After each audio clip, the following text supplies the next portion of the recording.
29H unboxing. To set up your Cut-True 29H, begin by properly unpacking the cutter. Remove the screws in the top cover.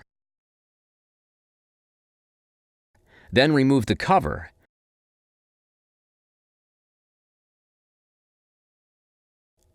Remove the 4 sidewalls of the container. Then, remove the plastic wrapping from the 29H.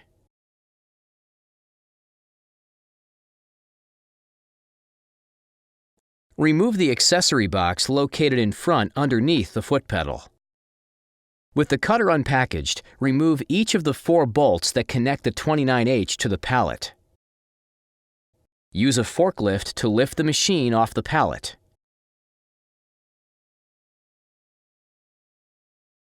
Gently lower the cutter onto the ground.